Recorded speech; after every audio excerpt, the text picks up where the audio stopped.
Bonjour, hello, bienvenue dans ce tuto consacré cette fois-ci aux variables tableau.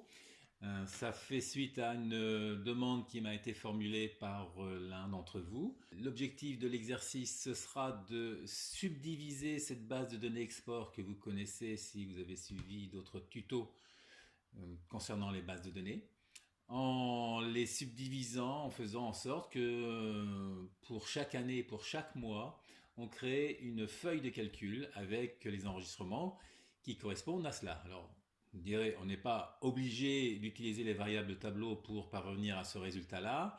Maintenant, l'intérêt des variables tableau, c'est de pouvoir gagner énormément de temps dans l'exécution du programme.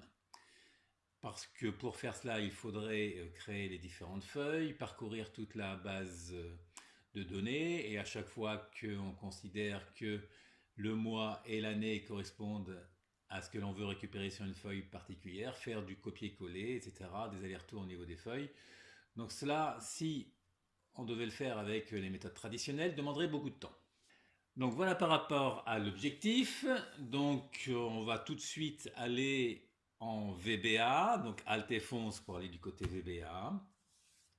Ok, donc on se retrouve avec la base de données export à ce niveau-là. Et nous allons insérer un module, donc insertion module, pour créer notre code en question. Bon, accessoirement, si vous voulez mettre un nom au module, on a la fenêtre propriété qui permet de renommer le module en question. Par exemple, voilà, tableau, ce qui nous permet de mieux visualiser le module dans la liste des modules ici. Une variable tableau, donc comme son nom l'indique, c'est une variable, donc quelque chose qui peut évoluer au fur et à mesure que le programme se déroule et qui va contenir plusieurs données. Dans un premier temps, on va se contenter de variables tableau à une dimension. Ça veut dire que, en quelque sorte, on va avoir une liste d'informations à l'intérieur d'une seule variable. Comme si, par exemple, dans une feuille de calcul, on faisait une liste dans une seule colonne ou une seule ligne. Alors ce que je vous propose, c'est de renseigner dans une variable tableau la liste des mois et la liste des jours de la semaine. Puisque nous allons utiliser une variable pour cela, ça veut dire qu'on va commencer par déclarer ces deux variables. Donc public, comme dans que ce soit les mois ou les jours, ce sont des chaînes de caractères. Moi, je vais commencer le nom de la variable par un S et derrière, donc jour. Et entre parenthèses, parce que là, la particularité de cette variable-là, c'est qu'on connaît à l'avance le nombre d'éléments qu'il y aura dans la liste. Donc, ce que je vais faire ici, c'est lui indiquer, entre parenthèses, que les éléments seront numérotés, en quelque sorte, de 1 jusqu'à 7. 1 to 7. Ça donne des indices à la variable. Même principe pour les variables mois, donc public, S mois entre parenthèses, cette fois-ci il y en a 12, donc 1 to 12. Voilà, et je vais me créer donc une macro sub test variable tout simplement dans un premier temps. Et ce que je vais faire à ce niveau-là, c'est de lui demander de remplir la variable jour, S jour, et remplir la variable S mois. Pour remplir ces deux variables-là, bon là, il n'y a pas beaucoup d'autres choix que de le faire les uns après les autres. Donc S jour, entre parenthèses, indice 1, le premier jour, c'est égal à lundi. Voilà, entre guillemets. Et puis on va continuer comme ça pour tous les jours de la semaine. S jour, entre parenthèses 2 égale mardi. S jour 3 égale mercredi. S jour 4 égale jeudi. S jour 5 égale vendredi. S jour 6 égale samedi. S jour 7 égale dimanche. Voilà, et puis si on continue pour les mois, on va faire exactement la même chose avec les mois. S mois 1 égale janvier. S mois 2 égale février. S mois 3 égale mars, S-4 égale avril, S-5 égale mai, S-6 égale juin, S-7 égale juillet, S-8 août, 9 pour septembre, S-10 octobre, S-11 pour décembre. Voilà, et si à ce niveau-là, en dessous, je fais par exemple un message box avec S mois entre parenthèses 9 par exemple, concaténé avec, ça va faire n'importe quoi mais c'est pas grave, un tiret et concaténé avec S jour entre parenthèses 6, un petit coup de F5 et nous met bien septembre samedi, ça veut dire qu'il est capable de les retrouver. Ça veut dire qu'à partir du numéro d'un mois, on peut retrouver son nom et à partir du numéro d'un jour, on peut retrouver le nom du jour, à condition d'exécuter cette macro-là. Voilà donc pour les variables à une dimension dont on connaît à l'avance le nombre d'éléments à l'intérieur de la variable. Maintenant, passons aux choses sérieuses. Alors je vais supprimer juste le message box à la fin pour éviter de l'avoir systématiquement quand on va l'exécuter, quand on va exécuter la macro qui remplit la variable. Pour passer aux choses sérieuses, ça veut dire que nous allons créer une nouvelle macro, donc sub, et puis donc diviser la base. Par exemple, pour créer autant d'onglets à l'intérieur de la base de données qu'il y a de mois et d'années dans la colonne des dates de commande. Donc sub divise base. La première des choses qu'il faudra faire pour exécuter ce qu'on a besoin de faire, ça consistera à s'assurer qu'on soit bien sur la feuille export. Donc worksheets, export, .select. Donc juste là, le fait de ne pas mettre la correspondance minuscule majuscule dans le nom de la feuille de calcul telle qu'elle est au niveau du classeur par lui-même n'a pas d'impact sur le déroulement du programme. La seule chose qui a un impact au niveau des minuscules majuscules, c'est lorsque nous comparons des chaînes de caractères entre elles. Directement, lorsque l'on aura besoin de diviser la base, on lui demandera de remplir, surtout ce qui va nous intéresser, c'est surtout les variables des mois qui va nous intéresser, mais puisqu'il y a les jours avec, on va laisser avec la variable jour, c'est-à-dire qu'on dit test variable, va remplir les variables jour et mois. Et ensuite, donc, on va utiliser une variable tableau tout simplement pour stocker tout le contenu de cette base de données directement en VBA et ne pas avoir à traiter les enregistrements dans la feuille de calcul, ce qui demande beaucoup de temps à Excel à faire lorsqu'on a besoin de manipuler des données Excel. Les manipuler directement dans la feuille de calcul, ça demande un temps de traitement relativement long. D'où l'intérêt de tout emmagasiner cela dans une variable tableau. Donc variable tableau que nous allons déclarer. Donc je déclare en public, base, entre parenthèses, avec rien à l'intérieur car je ne connais pas à l'avance la dimension de la base et je vais la déclarer as variante, qui n'est pas une obligation de le préciser, mais moi j'aime bien préciser que dans le cadre d'un tableau, on ne connaît pas à l'avance non plus dans les différentes cellules le type de données que l'on va trouver. D'autant plus que, en l'occurrence, là, l'idée c'est de récupérer en même temps la ligne numéro 1 qui constitue les étiquettes et qui ne sera pas un nombre comme ce qu'on a dans le reste de la base de données. Et directement, lorsqu'on va en avoir besoin, on va lui dire base, donc là je l'utilise avec les parenthèses, égale range A1 point current région. Par rapport à la cellule A1, current région, par rapport à la cellule A1, ce que je veux récupérer dans ma variable tableau, c'est tout le contenu de la base de données. C'est l'équivalent du contrôle étoile que l'on fait si on a besoin de sélectionner tout le tableau. Ça, c'est le current région. Alors, si on veut tester cela, par exemple, voir ce que ça donne, pour voir comment elle se comporte, on peut lui faire un message box, base, entre parenthèses, et là je vais lui mettre par exemple ce qu'il faut savoir. Donc là il y a 2 dimensions au niveau de notre tableau, puisqu'il y a des lignes et des colonnes. Donc si je lui mets, je voudrais voir ce qu'il y a sur la dimension 2,3, c'est-à-dire sous-entendu deuxième ligne, troisième colonne. Ça c'est ce que j'attends comme information. Donc deuxième ligne, troisième colonne, il devrait me renvoyer Suyama. Je me mets l'intérieur ici, je règle un petit peu tout ça. Je fais un coup de F5 et il m'envoie bien Suyama.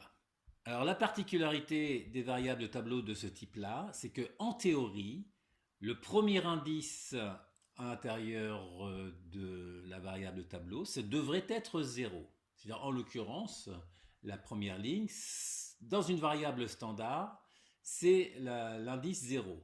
Et première colonne, ce serait la même chose. Sauf quand on l'utilise de cette façon-là, c'est-à-dire qu'on remplit directement la variable de tableau à l'aide d'une plage de cellules de la feuille Excel. Là, il commence directement à 1. Donc tout cela, ça peut éventuellement porter à confusion. Alors si vous souhaitez travailler toujours systématiquement avec un premier indice qui démarre à 1, ce qui est un petit peu plus convivial au niveau de l'utilisation des variables, on va lui préciser complètement en haut, juste en dessous de option explicite, on va lui dire option base 1. Donc les seules informations qu'on peut mettre derrière option base, c'est soit 0, soit 1. En l'absence de cette ligne d'instruction là, l'option base c'est 0, sauf quand on l'utilise de cette façon-là. Donc là, je lui dis, si jamais je crée une variable que je n'ai pas l'intention d'utiliser en la remplissant par l'intermédiaire d'une feuille de calcul, à ce moment-là, par défaut, je veux que le premier indice de la variable tableau, ce soit le numéro 1 et non pas le numéro 0. C'est ce que ça veut dire. Maintenant, puisqu'il s'agit de subdiviser la base en années à l'intérieur des années, les différents mois, ça veut dire qu'on va avoir besoin de récupérer l'année minima qu'il y a dans la colonne G et l'année maxima qu'il y a dans la colonne G. Et donc pour ça, je vais utiliser, vous l'auriez deviné, 2 variables différentes cette fois-ci, donc des variables simples, public. Donc là, les années, numéros d'année, sont plutôt des integers. Donc i année mini as integer et une deuxième variable public i année maxi as integer. Et on va tout de suite récupérer ce minimum et ce maximum. Okay, donc i année mini égale directement, puisqu'on est sur la feuille export, range, pardon, il faut déterminer le mini de la colonne G. Donc le mini, je rappelle qu'il n'existe pas en fonction VBA. Donc il faudrait utiliser une fonction de feuille de calcul, la fonction mini dans la feuille de calcul. Mais par rapport au mini de l'année, de la date, par rapport au mini de la date qui se trouve en colonne G, il faut récupérer l'année. Ça veut dire qu'on commence par récupérer VBA.year. Là, c'est une fonction que VBA connaît. Year entre parenthèses de quoi? Donc du mini de la date de la colonne G. Donc la mini n'est pas une fonction que VBA connaît. Donc application .worksheet fonction .min de quoi? Donc là, j'ai dû miner un petit peu cette partie-là pour avoir plus de place de ce côté-là. De range entre parenthèses entre guillemets G2 2 points G, et je vais concaténer pour déterminer le numéro de ligne maxi par un range entre parenthèses entre guillemets A1 point current région point rose point compte. Voilà, je ferme la parenthèse du range, je ferme la parenthèse du min et je ferme la parenthèse du year. Voilà pour l'année mini. Et pour l'année maxi, je vais agrandir ça. Donc année maxi, c'est exactement le même principe. Donc je fais un copier-coller de ça.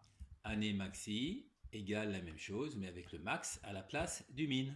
Avant de subdiviser la base de données, nous allons commencer par supprimer les éventuelles feuilles de calcul qu'on aurait créé précédemment lors d'une précédente exécution de la macro. Donc à l'exception évidemment de la feuille export. Donc pour supprimer toutes les feuilles de calcul, on va avoir besoin d'une variable parce qu'il va falloir parcourir toutes les feuilles du classeur. Ça veut dire qu'on va avoir besoin d'une variable que je vais donc déclarer en haut du module public au sheet as worksheet comme une feuille de calcul. Et notre boucle for each, ça vous connaissez maintenant, au sheet directement in sheets dans toutes les feuilles de calcul. Je ferme mon next tout de suite et on supprime la feuille si son nom est différent du nom de la feuille sur laquelle il y a la base de données, c'est-à-dire de export. Donc cette fois-ci, il va falloir faire une comparaison de deux chaînes de caractères et là, pour le coup, je vais utiliser le vba.lcase pour transformer en minuscule le nom de la feuille que je suis en train de tester au sheet.name. Si il est différent de, entre guillemets, export, là, obligatoirement mis en minuscule, sinon il risque pas de le trouver, alors, zen, je ferme le ndif, et là, je supprime la feuille, sauf que quand on supprime une feuille, il y a un message qui s'affiche, et là, on aimerait bien qu'il n'affiche pas le message. Donc, pour ne pas avoir le message, on fait une application .displayAlert, ne pas afficher les messages d'alerte, égale false. Et on peut supprimer la feuille au sheet.delete. Après, on restaure l'application.displayAlert, avec 2P c'est mieux, .displayAlert égale true. Voilà la procédure qui permet de supprimer toutes les feuilles de calcul. Et maintenant, il s'agit de travailler, on va travailler directement sur la base de données, c'est-à-dire sur la variable tableau qui a récupéré tout le contenu de la base de données. On a besoin de créer autant de feuilles qu'il y a d'années multipliées par le nombre de mois. Ça veut dire qu'on a besoin de deux variables pour faire les deux compteurs en question. Donc public i as, là on peut se contenter d'un integer dans la mesure où une année ça va être un nombre pas si important que ça. Et même chose, public j as integer pour les numéros de mois. Là on sait que ça va de 1 à 12. Et nos deux compteurs vont s'initialiser à l'intérieur d'une boucle for i égale. Il faut aller de l'année mini jusqu'à l'année maxi. I année mini to i année maxi. Voilà, par défaut c'est un pas de 1, on incrémente de 1 à chaque fois. Et à l'intérieur de cette boucle-là, que je vais commencer par refermer pour éviter de l'oublier, on va décliner les 12 mois de l'année. For j égale 1 to 12 directement, et je ferme la boucle tout de suite également. Next. Donc, on a besoin d'extraire de la base principale un certain nombre d'enregistrements. Donc, pour cela, je vais créer une deuxième variable tableau qui sera en quelque sorte une sous-base. Donc, on avait notre public base as variant ici. Je vais me créer une public sous-base as variant. À chaque fois que on s'apprête à récupérer les enregistrements d'un mois donné pour une année donnée, on va redimensionner la sous-base. Pour redimensionner une base de données, donc pour lui donner une dimension, en fait en l'occurrence, là il s'agit d'une variable tableau à deux dimensions, donc on va faire un redim. On ne peut pas directement faire un dim, puisque le fait de l'avoir déclaré en module, c'est considéré déjà comme un dim. Donc on redimensionne la variable tableau qui a été déclarée en haut du module. Redim sous base, entre parenthèses, et là il faut lui donner les deux dimensions. Lorsqu'on était dans la base, dans la variable tableau base ici, on avait directement récupéré les informations telles qu'elles étaient stockées dans la base de données de la feuille de calcul Excel. La première dimension, ça constituait un numéro de ligne en quelque sorte, et la deuxième dimension, c'est un numéro de colonne. Ici, la particularité, c'est que dans un premier temps, on va lui dire, on récupère une ligne, parce qu'on ne connaît pas le nombre de lignes à l'avance. Ça veut dire que le nombre de lignes à l'intérieur de cette sous-base de données, de cette variable tableau sous-base, va évoluer au fil du temps. Et on ne connaît pas à l'avance le nombre de lignes qu'il y aura pour chacun des mois et chacun des années. C'est-à-dire que ça, c'est quelque chose qui varie en fonction du temps. On peut faire varier une dimension à l'intérieur d'une variable tableau à plusieurs dimensions uniquement lorsque la dimension qui varie est située en dernière position dans la liste des index de la variable tableau. Ça veut dire que ce que nous avions en première position dans la variable principale qui constituait les lignes, c'est cela qui va varier et ça doit arriver en seconde position dans cette variable sous-base. Donc la première dimension, c'est donc le nombre de colonnes.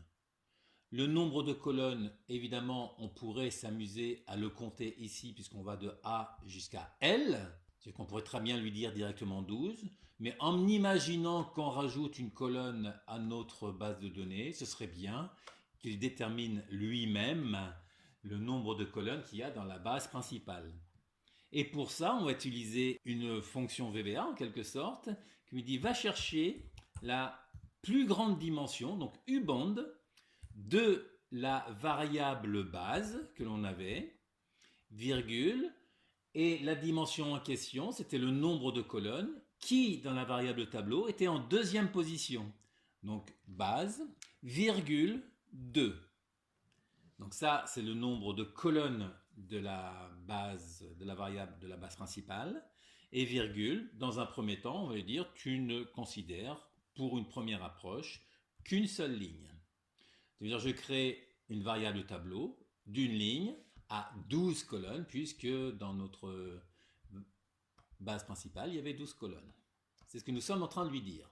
Donc déjà, ce qu'il faut avoir en tête, c'est qu'il y a une transposition entre les informations telles qu'elles sont disposées dans la base de données, enfin dans la variable base, et ce que nous allons récupérer dans la variable sous-base. La première ligne de notre base de données, quoi qu'il arrive, ce doit être la ligne de titre. Donc nous allons remplir déjà la ligne de titre, et pour ça, on va parcourir toutes les colonnes de notre variable tableau ou de la base de données. C'est comme vous voyez ça comme vous voulez, ça revient en même. Donc pour parcourir toutes les colonnes en question, il nous faut une nouvelle variable, K, pour parcourir toutes les colonnes en question. Et de la même façon, on pourra constater que derrière, il y aura besoin de parcourir toutes les lignes pour faire les tests. Est-ce qu'on est sur le bon mois et sur l'année que l'on doit récupérer? Donc je vais déclarer ces deux nouvelles variables. Public K as long, cette fois-ci je le mets à long, même si ce sont des colonnes, peu importe, hein, on va integer long ici à ce niveau-là, ça n'a pas une grosse importance. Et public L as long. Les variables de type compteur, toutes simples. Donc on y va à l'intérieur de notre deux précédentes boucles. On va créer une troisième boucle. For k égale 1, première colonne. To, même principe que tout à l'heure. Uband, base et 2, le nombre de colonnes qu'il y a dans la base de données. Uband, base, entre parenthèses base, virgule 2.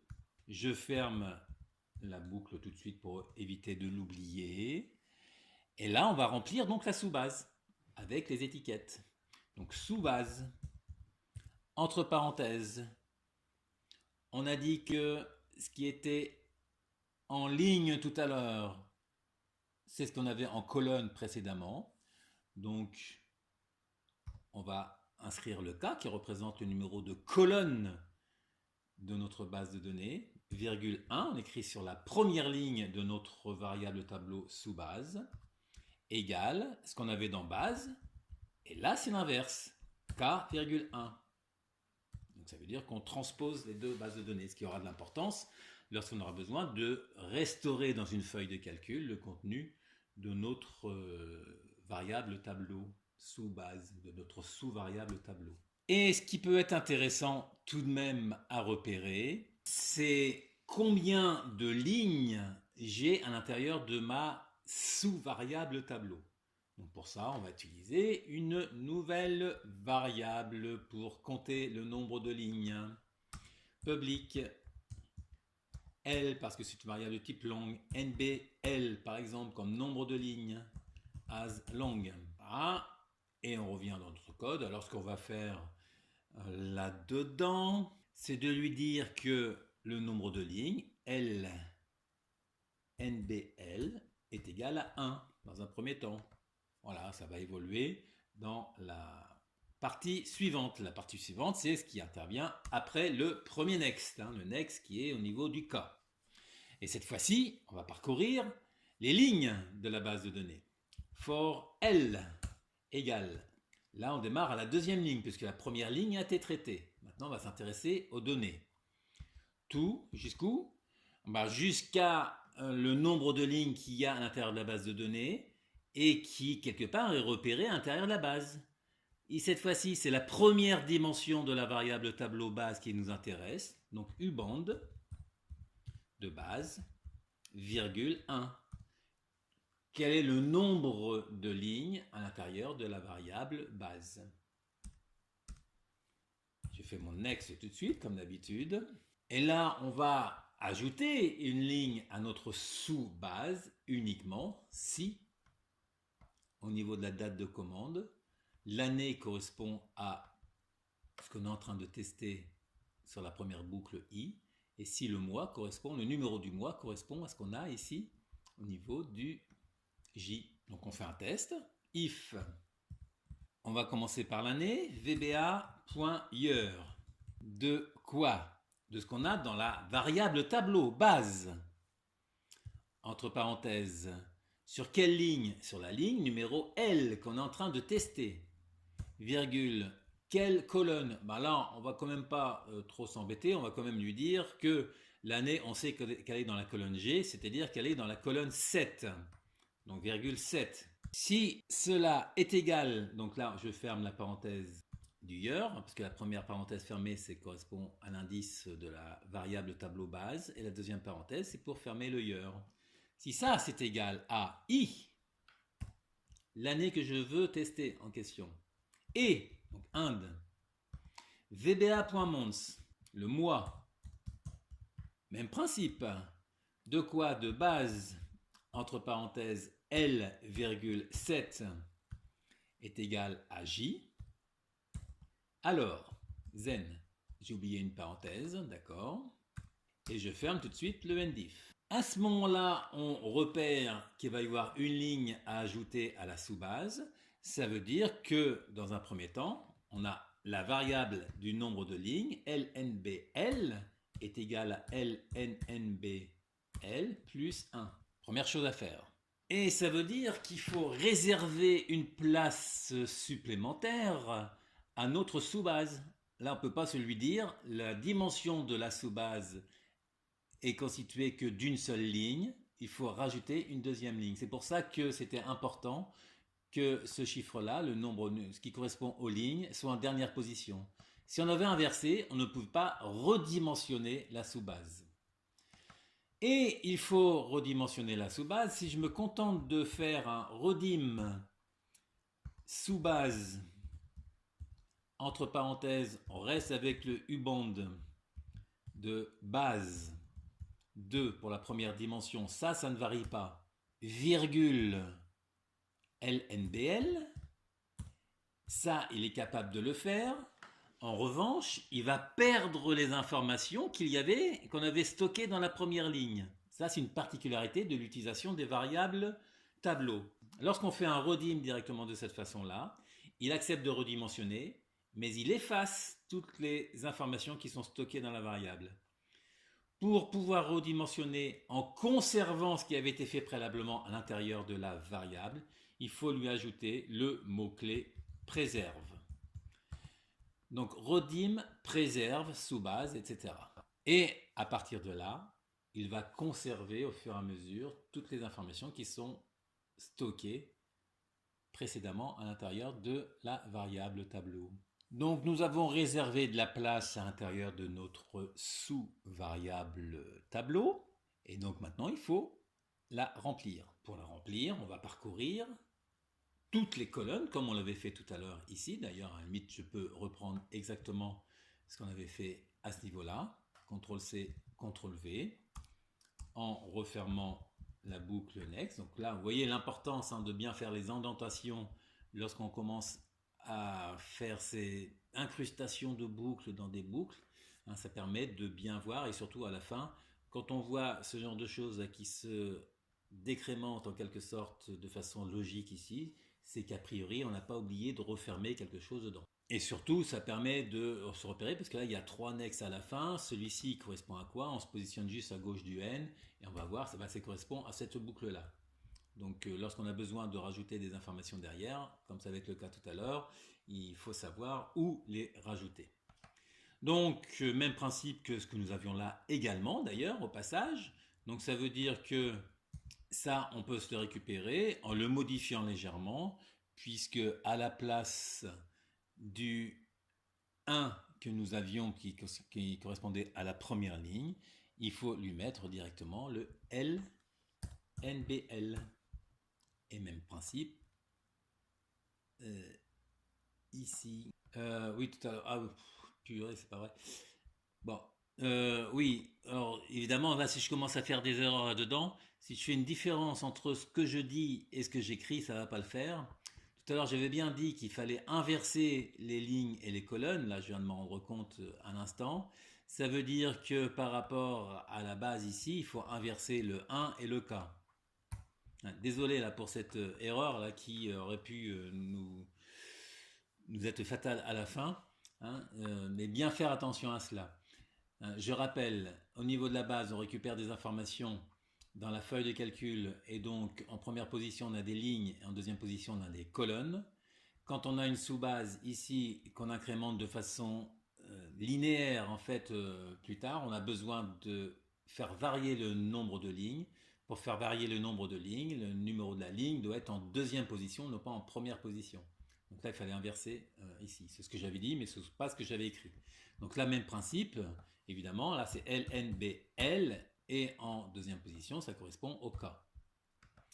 Okay. Rien que cette boucle-là, enfin si on regarde par rapport à cette partie-là, en quelque sorte, parce que toute cette partie-là, c'est ce qui permet de créer la sous-base qui correspond à l'année en question et au mois en question. Une fois que cette sous-base a été créée, il convient de l'envoyer dans une feuille de calcul. Donc on repère bien à l'endroit où il faut le faire. Donc on a la boucle qui fait incrémenter les numéros de ligne. C'est quand on a parcouru toutes les lignes. Donc la boucle en question, elle est ici. C'est lorsqu'on a parcouru toutes les lignes, donc je me mets à la fin de ce next là, qu'il faut envoyer le contenu de sous-base dans une nouvelle feuille de calcul. La feuille de calcul, il faut la créer. Donc pour la créer, on ajoute une feuille de calcul, sheets, point, add, ajouter une feuille de calcul.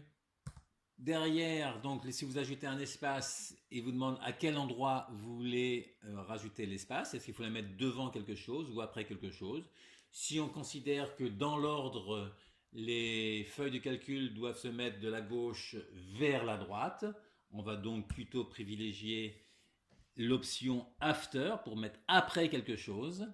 Et le after quoi? C'est après le nombre de feuilles qui existent déjà à l'intérieur du classeur. Donc après une certaine feuille de calcul, donc sheets, dont le numéro d'index correspond au nombre de feuilles de calcul qui existent. Sheets.compte. Donc là, il y a bien 2 fois sheets, c'est normal, parce que le premier sheet, c'est pour dire on s'intéresse à la collection des feuilles de calcul, et le deuxième, c'est pour dire à VBA, tu comptes le nombre de feuilles de calcul, et la feuille que tu crées, tu l'ajoutes à droite de toutes celles qui existent. Une fois qu'elle a été créée, eh bien, on va la renommer cette feuille de calcul. Donc dès qu'on crée une nouvelle feuille de calcul, par défaut, c'est cette feuille de calcul qui devient active. Donc active sheet .name, on lui donne un nom, égale quoi? Alors là, je voudrais qu'il mette directement le nom du mois en question, où on se trouve, et le numéro de l'année. Le nom du mois, on connaît son numéro. Est-ce qu'on a son nom? Eh bien oui, puisque on a commencé par remplir une certaine variable avec les noms de mois qui correspondent au numéro en question. Ça veut dire que le nom du mois, dont le numéro est J ici, est stocké dans la variable tableau S-mois, entre parenthèses, quel indice? Indice J. Nous allons concaténer donc espace éperluette avec encore un espace et entre guillemets un tiret par exemple pour séparer le nom du mois de l'année en question. Donc je ferme les guillemets et nous allons reconcaténer l'ensemble avec l'année qui est stockée directement dans la variable i. Donc, et i. Et maintenant, on va pouvoir lui dire d'envoyer le contenu de la sous-base dans la feuille de calcul à partir de la cellule A1. Pour envoyer le contenu d'une variable tableau, en l'occurrence à 2 dimensions, mais s'il n'y avait qu'une dimension, ce serait pareil, il faut déterminer la plage qui va recevoir la variable en question. Donc la variable en question, enfin la plage en question, c'est donc un objet range dont la première cellule sera située en A1, donc je remets un range A1, ça c'est la première cellule de la plage. Et la dernière cellule, donc là on ne va pas déterminer directement le numéro de colonne, puisqu'on avait dit que le numéro de colonne éventuellement pourrait changer si on ajoutait une colonne à notre base de données. Puisqu'on ne connaît pas à l'avance avec certitude la lettre de la colonne, on va utiliser un objet cells. Le numéro de la ligne en question est déterminé par quoi? Eh bien, par le nombre de lignes qu'on a récupérées et qui se trouve stocké dans la variable LNBL. Donc le nombre de lignes c'est LNBL. Et le nombre de colonnes, bah, ça correspond toujours à notre U-bond de base. Voilà, donc là, ok, je sélectionne ça. Correspond toujours à la dimension de la deuxième, au nombre d'items qu'il y a dans la deuxième dimension de notre variable base.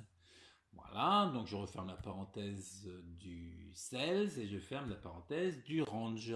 Et ça est égal à quoi? Au contenu de la variable sous base. Sauf que nous avons dit que les lignes et les colonnes entre la variable sous base et la variable base avaient été croisées. Ça veut dire qu'en quelque sorte, il faut transposer la variable sous base pour que la deuxième dimension devienne la première et que la première devienne la deuxième. Et bien pour ça, on va utiliser le application.worksheet fonction.transpose. Il y a une fonction transpose qui permet de faire ça. Transpose quoi? Ben, la variable sous base. Voilà, et éventuellement on met les parenthèses ou pas, peu importe ici, mais moi je l'ai ici, je vais les mettre. Et ça permet d'écrire directement dans la feuille du calcul, de remplir la plage qui va bien avec toutes les informations qu'on a stockées. Bien, il est peut-être temps de sauvegarder un petit peu notre travail, hein, parce que on l'a pas encore fait depuis le début. Donc là, je suis parti de la base de données export XLSX. Évidemment, comme il y a des macros, on va faire un enregistrer sous. Je vais le mettre dans un dossier qui va bien pour me le récupérer. Et évidemment, il faut le mettre en classeur Excel prenant en charge les macros. Et moi, je l'appelle variable tableau. Voilà, que vous pourrez récupérer complètement finalisé grâce à la description que vous aurez sur le site avec le lien qui va bien sur YouTube enregistré. Donc là, je confirme que je veux bien le remplacer. Et on va poursuivre. On va poursuivre ce que nous étions en train de faire. J'aurais tendance à dire que globalement, on va déjà voir ce que cela donne. Donc allons sur la feuille de calcul pour nous créer un bouton. Vous connaissez le principe du bouton. Insertion zone de texte que je vais positionner, un tout petit bouton là, voilà, ici en haut à droite, avec voilà, du texte dedans, go. Ok, centré horizontalement, verticalement, avec une petite mise en forme pour que ce soit un peu plus sympathique, rapide. Dans les outils de dessin format, je choisis un format quelconque. Et bouton droit de la souris sur le bord de la zone de texte, affecter une macro.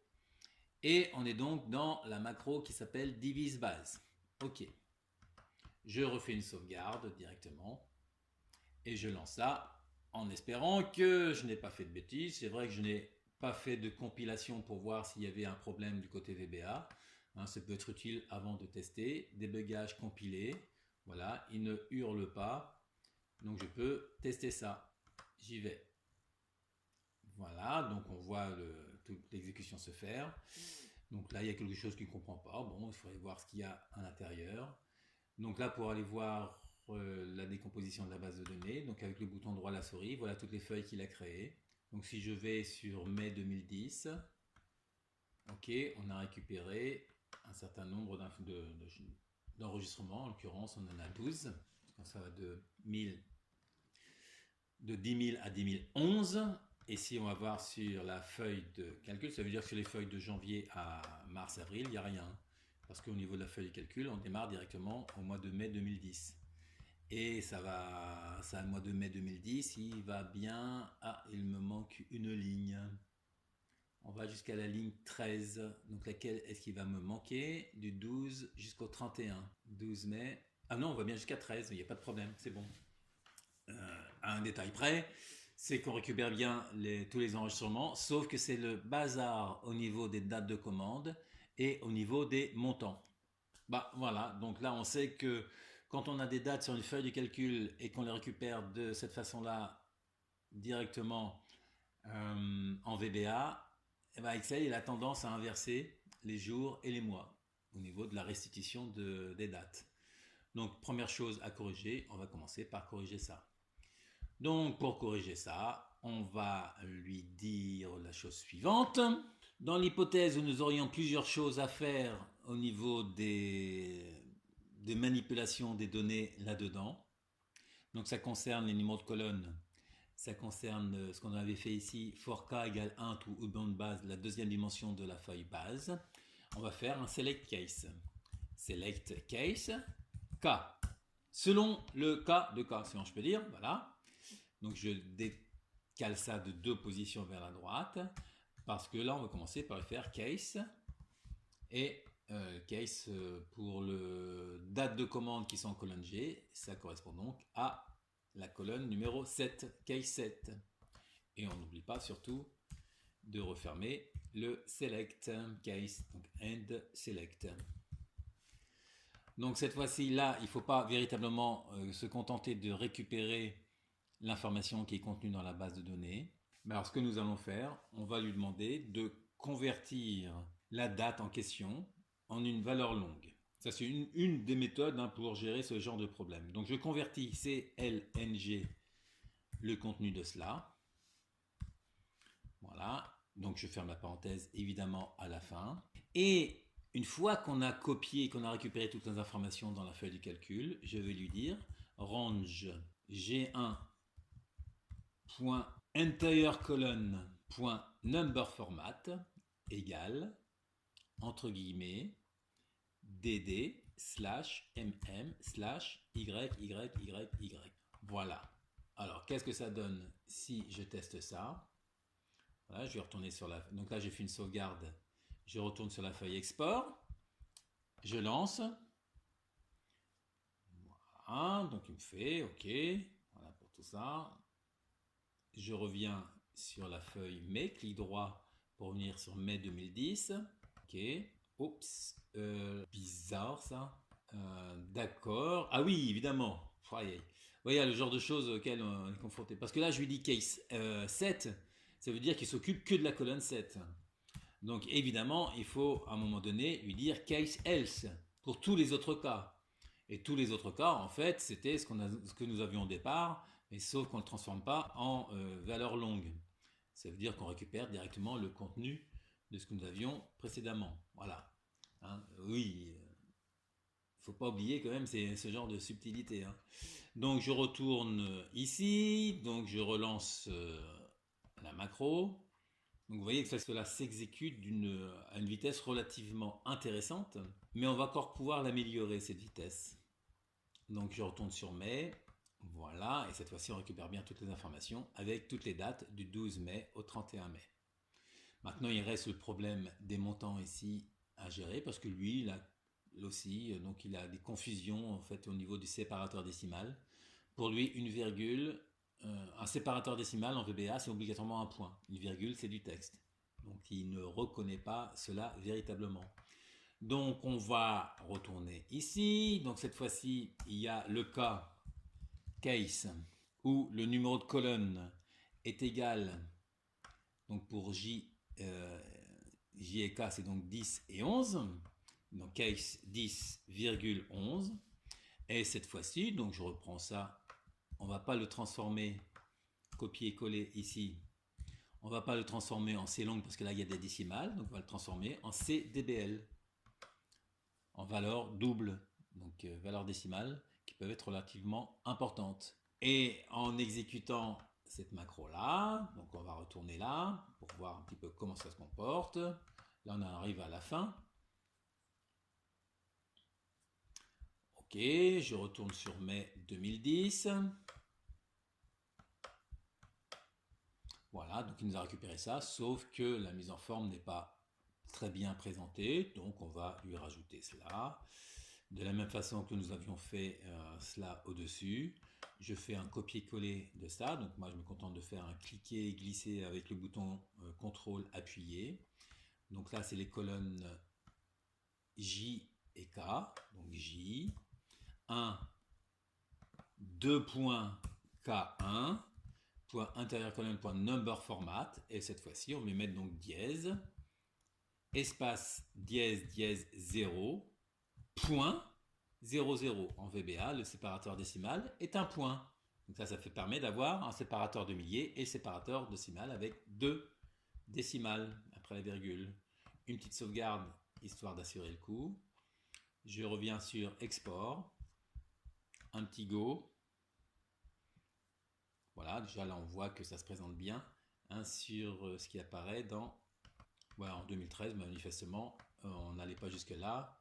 Jusqu'où on va, on va aller voir dans la base de données export hein, pour savoir jusqu'où on va. Voilà, manifestement ça va jusqu'à avril 2013. Parce qu'en mai, il n'y a plus rien. Avril 2013, il y a 4 enregistrements. Donc allons voir sur la base export. Ok, un petit contrôle flèche en bas pour aller directement en bas. Et effectivement, en avril 2013, il y a les 4 enregistrements.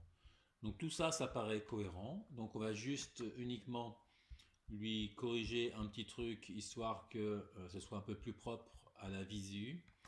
Donc ça veut dire qu'on va lui faire au moment de lancer la macro ici une application .screen updating égale false. Voilà, et puis histoire d'y voir quelque chose, bon on va peut-être pas trop détailler là-dedans. Ouais, allons-y à ce niveau-là.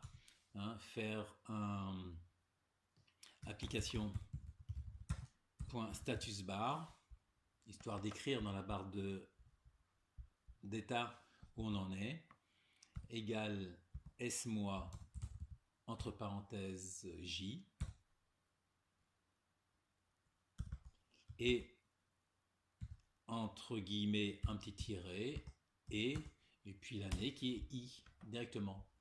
Sachant que ça, évidemment, il convient de le restaurer à la fin. Application .status bar égale false, juste avant le nsub.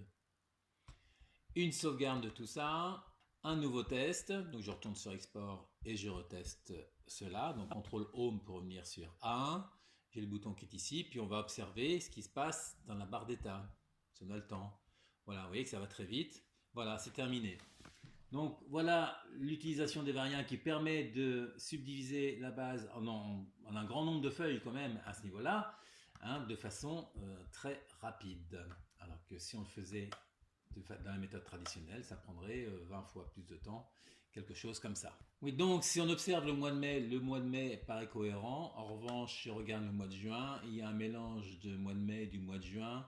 et puis les autres mois c'est pareil. Ça veut dire qu'il y a une erreur de logique côté code que je n'ai pas vu au premier abord. Tout simplement, c'est que là on décline les lignes au niveau de la base principale de L jusqu'à la fin, et que au niveau de la récupération dans la base principale ici, on lui dit de prendre la ligne LNBL et non pas la ligne L. Donc à ce niveau-là, c'est la ligne L qu'il faut prendre et non pas la ligne LNBL. Donc une erreur de logique que je n'avais pas vue tout simplement parce que on était resté sur le premier mois qu'il a récupéré, à savoir le mois de mai. Donc avec cette correction-là, je vais relancer la manip pour m'assurer que cette fois-ci c'est bon. Voilà, donc retournons voir côté mai 2010.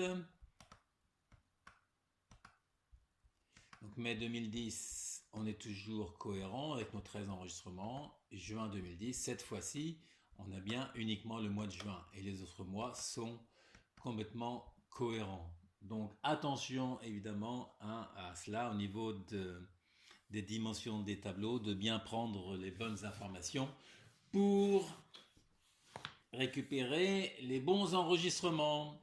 Eh bien, on en a terminé avec ce tuto. J'espère que vous pourrez en tirer profit. N'hésitez pas à poser des questions et à vous abonner à cette chaîne. À ciao!